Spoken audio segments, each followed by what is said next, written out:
नमस्कार सभी को, मैं Navneet Gautam classes of physics में आप सभी का स्वागत करता हूं। बीएससी थर्ड सेमेस्टर इलेक्ट्रोमैग्नेटिक्स आप लोग पढ़ रहे हैं और इलेक्ट्रोमैग्नेटिक्स में आपकी 4th यूनिट जिसका नाम है इलेक्ट्रोमैग्नेटिक वेव्स वो चल रही है। और इसमें आज हम पढ़ते हैं, एक मैंने डेरिवेशन कराया था E/B बराबर C, तो वहाँ पे एक डेरिवेशन यूज किया था, तो उस डेरिवेशन को हम प्रूफ करेंगे। तो हेडिंग डाल दो, टू प्रूव दैट। देखो ये था 1/√μ0 बराबर होता है C। ठीक है, μ0 है परमेबिलिटी ऑफ फ्री स्पेस और एयर, जिसे आप निर्वातीय वायु की चुंबकशीलता कहते हैं। ε0 है परमिटिविटी ऑफ फ्री स्पेस और एयर, निर्वातीय वायु की वैद्युतशीलता। और C है स्पीड ऑफ लाइट, प्रकाश की चाल। C की वैल्यू होती है 3 × 10⁸ मीटर पर सेकेंड। तो देखो, इसे प्रूफ करने के लिए कोई ज़्यादा कुछ नहीं करना मुझे, और आपको भी आसानी है। ये डेरिवेशन सेम रहेगा, सेम एज, है ना, उस डेरिवेशन की तरह, सेम एज डेरिवेशन जो डेरिवेशन मैंने आपको घर से करने को दिया था। फ्री स्पेस या एयर के लिए मैंने आपको घर से दी थी equation of plane electromagnetic wave. तो derivation of equation of plane electromagnetic waves, ठीक है जी। ये डेरिवेशन दिया था, equation of plane electromagnetic waves का डेरिवेशन कराया मैंने, है ना। और ये वाला डेरिवेशन फ्री स्पेस या एयर के लिए मैंने आपको करने को दिया था, फिर आपने मैच भी कर लिया होगा नोट्स के हेल्प से। तो प्लेन इलेक्ट्रोमैग्नेटिक वेव्स, और किसके लिए, फॉर या इन, जो भी आप लिखना चाहें, फ्री स्पेस, है ना, या एयर, बल्कि वैक्यूम कहा था, फ्री स्पेस या वैक्यूम के लिए, है ना। ठीक है जी। तो equation of plane electromagnetic wave in free space या वैक्यूम, ये वाला डेरिवेशन की तरह रहेगा सेम। और कहाँ तक, तो अप टू, पूरा डेरिवेशन सेम नहीं है, केवल यहाँ तक, जहाँ तक ये आया था डेल, है ना, 2 वेक्टर ई माइनस डेल, वो क्या आता है, μ0 ε0।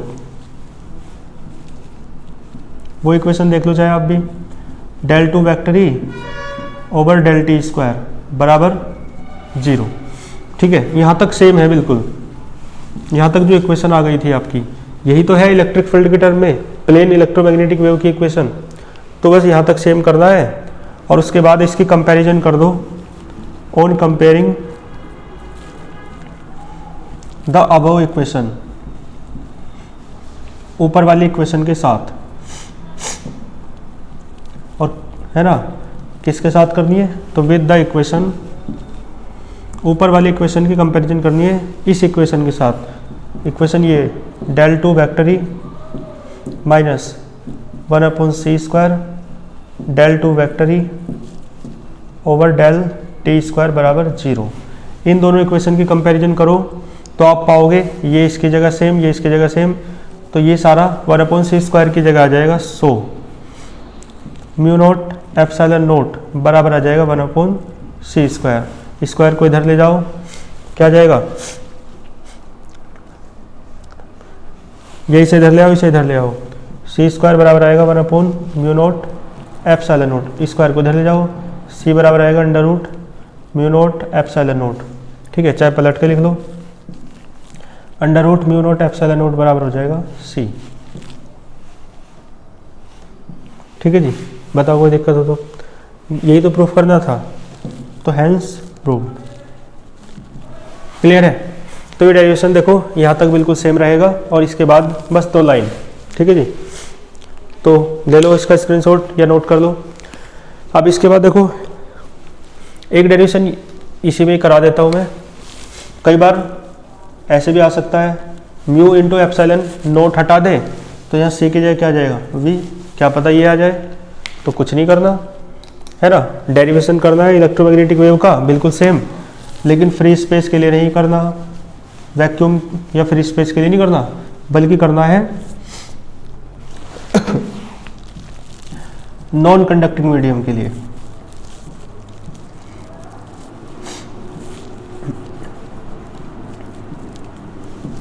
ठीक है जी। नॉन कंडक्टिंग मीडियम वाला भी करा रखा है ना, तो बिल्कुल उसके जैसा कर देना है। तो ये नोट हट जाएंगे, तो बस नोट हटा दो, ठीक है जी। नोट कहाँ हटेगा, यहाँ से नोट हट जाएगा बस, दोनों है ना। तो same as the derivation of equation of plane electromagnetic wave in non conducting medium करा रखा है, ये भी घर से दिया था, तो ये आया होगा। नॉन कंडक्टिंग मीडियम है तो बताया था सिग्मा भी 0 रख देना, है ना, तो ये आया होगा। अब इसके कंपैरिजन करोगे इसके साथ तो बस ये आ जाएगा, और यहाँ C नहीं आएगा, यहाँ आएगा V, तो यहाँ भी क्या आ जाएगा V², ठीक है जी। ये भी V² हो जाएगा और नोट हट जाएगा, V आ जाएगा, नोट हट जाएगा, ठीक है जी। यहाँ से भी नोट हटा दो, यहाँ क्या आ जाएगा V, ठीक है। देखो ये भी प्रूफ हो गया, इसका भी स्क्रीनशॉट ले लो, ठीक है जी। देखो हमारे 2 डेरिवेशन बहुत आराम से निपट गए, ठीक है जी। तो यहाँ तक कर लियो अच्छे से। चलो अगली हेडिंग डालो, ट्रांसफॉर्मेशन, ठीक है जी, बल्कि ट्रांसपोर्टेशन, ट्रांसफॉर्मेशन नहीं, ट्रांसपोर्टेशन। ट्रांसपोर्टेशन यानी ट्रांसपोर्ट समझते हो ना, आवागमन, यातायात, ले जाना। तो हेडिंग डालो ट्रांसपोर्टेशन ऑफ एनर्जी। हेडिंग क्या है, transportation, transportation of energy, energy का transportation in electromagnetic waves, transportation of energy in electromagnetic waves. Hindi में क्या कहेंगे, विद्युत चुंबकीय तरंगों में ऊर्जा का आवागमन, है ना। सच दैट करके लिखना, सच दैट करके लिखो, पॉइंटिंग वेक्टर, ठीक है जी। कौन सा वेक्टर, पॉइंटिंग वेक्टर, ठीक है। और ये इंपॉर्टेंट है काफी। तो देखो डेफिनेशन देते हैं, पहले इसका फॉर्मूला देखो। वेक्टर S से डिनोट करते हैं पॉइंटिंग वेक्टर को, कई बुक में वेक्टर P से भी कर सकते हैं, मतलब करते हैं, तो देख लेना आप जैसे भी। तो इसका फॉर्मूला होता है du/dt, और इनटू में 1/a भी है, और ये 1/μ0 vector E cross vector B। इस तरीके से भी इसे आप लिख सकते हो। पॉइंटिंग वेक्टर, पॉइंटिंग जो है वो एक साइंटिस्ट का नेम है, ठीक है जी, तो उन्हीं के नाम से इसे आप पॉइंटिंग वेक्टर कहते हैं। तो इसकी डेफिनेशन इसी के आधार पे हो जाएगी। अपोन में dt आ जाए तो मैंने बताया रेट होता है, तो द टाइम रेट, अपोन में टाइम आ रहा है तो ये टाइम रेट हो गई, द टाइम रेट। और टाइम रेट किसकी है, du है चेंज इन एनर्जी, यानी flow of energy, energy flow होगी तो चेंज होगी। तो the time rate of flow of energy, the time rate of flow of energy, ठीक है, the time rate of flow of energy. और क्या आएगा, पर यूनिट एरिया, अपोन में ए है ना, तो नीचे वाली क्वांटिटी को 1 मानते हैं, पर यूनिट एरिया, ठीक है जी, per unit area.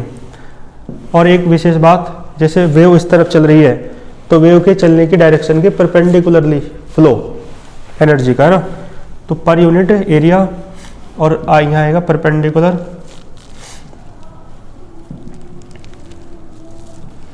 Perpendicular to the, किस डायरेक्शन के परपेंडिकुलर, है ना, तरंग के चलने की डायरेक्शन के परपेंडिकुलर। तो डायरेक्शन ऑफ वेव प्रोपगेशन, ठीक है, तरंग संचरण के लंबवत हिंदी में कहेंगे।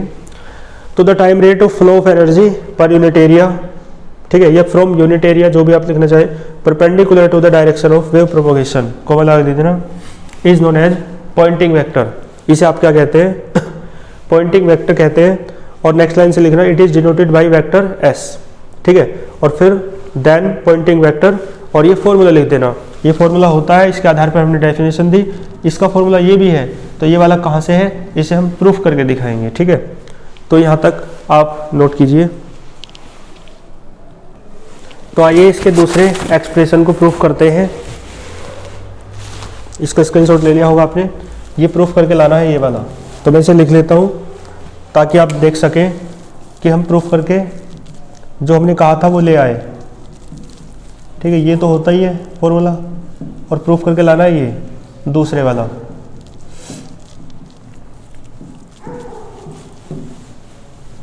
ठीक है जी, चलो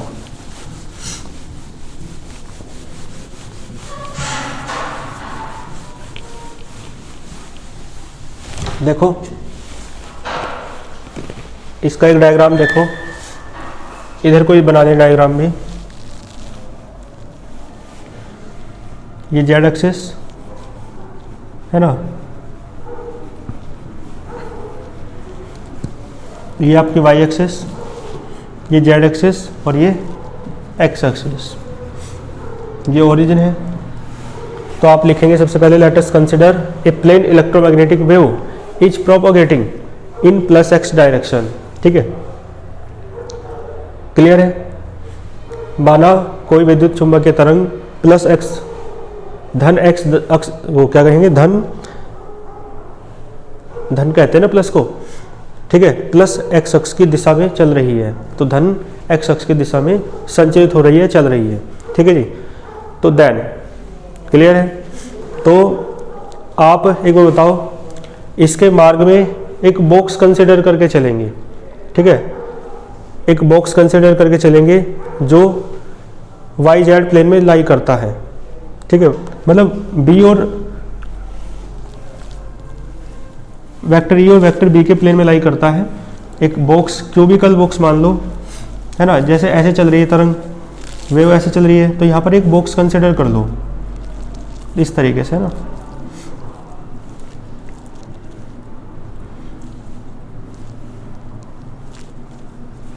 ठीक है जी, इस तरीके से ये वाई एक्सिस है, इस एक्सिस पर क्या होता है, वेक्टर ई, और ये जेड एक्सिस है, तो इस एक्सिस पर क्या कंसिडर कर लिया, वेक्टर बी। तो आप लिखेंगे a cubical box of width of side D X, जिसकी साइड कितनी है या एज कितनी है, D X, of edge D X and area capital A, है ना। इज लाइंग, पड़ता है, कहाँ पड़ता है ये, in the plane of vector E and vector B, vector E और वेक्टर बी के प्लेन में लाई करता है ये। ठीक है जी, क्लियर है। ठीक है, डायग्राम में बन गया, लैंग्वेज भी बोल दी। ठीक है, तो माना कोई क्या है, घनाकार बक्सा है जो इसके संचरण, तरंग संचरण के मार्ग में पड़ता है, और इसकी जो भुजा है वो डी एक्स है और इसका क्षेत्रफल कितना है, ए है। देखो देन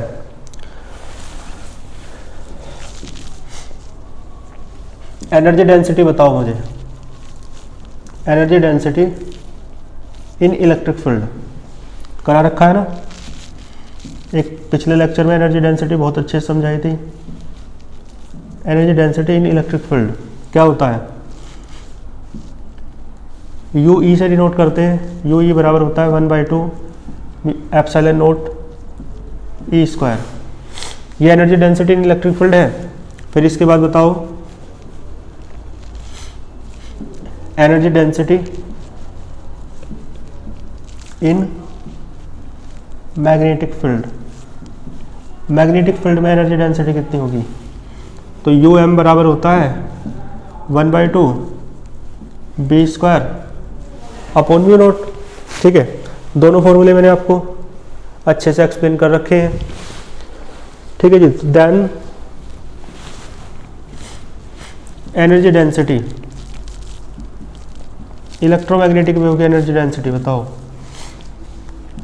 ऑफ इलेक्ट्रोमैग्नेटिक वेव। भाई इलेक्ट्रोमैग्नेटिक वेव में तो इलेक्ट्रिक फील्ड वाली भी होगी और मैग्नेटिक फील्ड वाली भी होगी, दोनों होगी। तो यू बराबर U E plus U M, U E की value 1/2 epsilon not E square plus 1/2 B square upon mu not.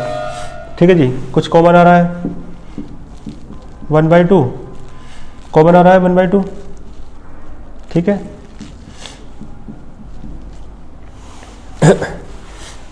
और एक काम और कर लो, इस u की जगह एक फॉर्मूला देखो, u क्या है, एनर्जी डेंसिटी, ऊर्जा घनत्व। तो ऊपर तो एनर्जी अपॉन में वॉल्यूम, एनर्जी अपॉन वॉल्यूम में तो होता है एनर्जी डेंसिटी, ऊर्जा बटे घनत्व तो क्या होता है ऊर्जा घनत्व, ऊर्जा बटे आयतन क्या होता है ऊर्जा घनत्व।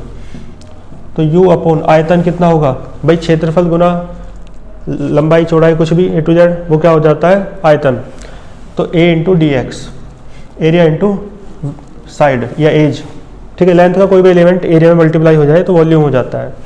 तो u की जगह ये फॉर्मूला रख दो, capital U upon a into D x. तो कैपिटल U क्या बचेगा, a इंटू डी एक्स को इधर ले जाओ, 1/2 कॉमन ले लो,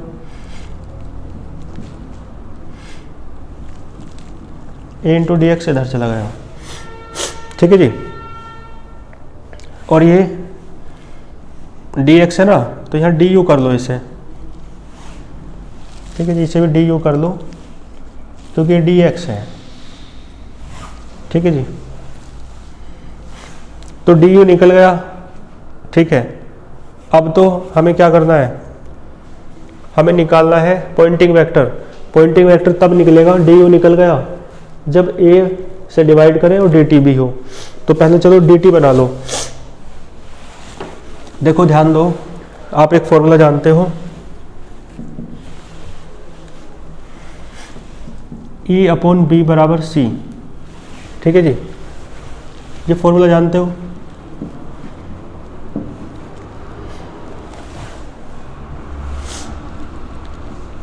यहाँ पे ना एक E को तो ऐसे रखो और एक E की वैल्यू रख लो, क्या आएगी BC। ठीक है जी, प्लस यहाँ पे एक B को तो ऐसे रखो और एक B की वैल्यू रख लो, क्या आएगी E अपॉन C, और इनटू में है a इंटू डी एक्स। अब देखो कुछ कॉमन आ रहा है तो यहाँ से वो चीज़ कॉमन निकाल लो, इधर लिख लो चलो। तो डी यू बराबर ई बी आ जाएगा कॉमन, ई बी अपॉन 2, क्या बचेगा एप्सिलॉन नोट इंटू सी, और plus 1 upon mu nought into C, और बाहर है a इंटू डी एक्स। ठीक है, एक फॉर्मूला और जानते हैं आप, 1 upon mu note epsilon note होता है c स्क्वायर। ठीक है, तो डी यू बराबर ई बी अपॉन 2, यहाँ पे म्यू नोट की वैल्यू रखो, यहाँ से क्या आएगा म्यू नोट, यह आ जाएगा 1 upon mu note c square. Mu naught epsilon note की वैल्यू रखेंगे यदि, इंटू सी, और प्लस में है 1 अपॉन म्यू नोट सी, और इंटू में है a इंटू डी एक्स। ठीक है, एक से कैंसिल हो जाएगा, E B upon 2 1 upon mu naught C plus 1 upon mu naught C a into D X. ठीक है जी,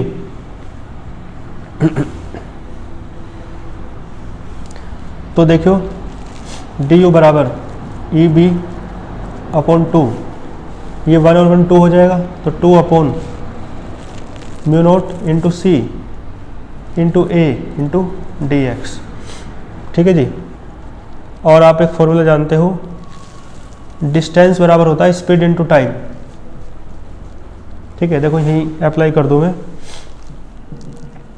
तो यहाँ डिस्टेंस बताओ बॉक्स के भीतर कितनी है dx। तो डिस्टेंस बराबर है, दूरी बराबर 4 गुना समय, स्पीड इंटू टाइम। स्पीड कितनी है इलेक्ट्रोमैग्नेटिक वेव की c, और टाइम कितना लग रहा है बॉक्स के भीतर, मान लो dt। तो dx को क्या लिख सकते हो c into D T, dx को क्या लिख सकते हो c इंटू डी टी। तो ये c से c कैंसिल हो जाएगा, तो du बराबर क्या आया 2 से 2 कैंसिल हो रहा है, ये बचेगा 1 upon mu naught E B. ठीक है, और ये जो a इंटू डी टी है ना, ये अलग लिख लो। अगली लाइन में इस a डी टी को अपॉन में ले आओ, ए इंटू डी टी। ठीक है, क्या आ गया 1/μ0 ई इंटू बी। ठीक है जी, और ये सारा एस है या नहीं, तो ये एस है 1/μ0 ई इंटू बी। और वेक्टर फॉर्म में लिखोगे तो लिख लो, वेक्टर फॉर्म क्या आएगी, वेक्टर एस पे लग जाएगा 1/μ0 तो ऐसे रहेगा, और इसे वेक्टर फॉर्म में लिखोगे तो क्रॉस प्रोडक्ट से ऐसे आएगा ये। ठीक है जी, देखो आ गया वो नहीं। ठीक है, तो ये डेरिवेशन आपका प्रूफ होता है। ठीक है जी, ये था आपका पॉइंटिंग वेक्टर। क्या था ये, पॉइंटिंग वेक्टर। पॉइंटिंग वेक्टर का क्वेश्चन किसी ने कमेंट भी किया था कि करा दो। ठीक है, तो ये पूरा होता है। क्लियर है। तो अगला जो क्वेश्चन है वो काफ़ी बड़ा है, तो आज के लेक्चर में यही इतना ही रखते हैं। नेक्स्ट 2-3 टॉपिक मुश्किल से बचे हैं और फिर ये आपकी बुक खत्म हो जाएगी। ठीक है, मिलते हैं नेक्स्ट लेक्चर में। अच्छे से पढ़ते रहिए। All the very best.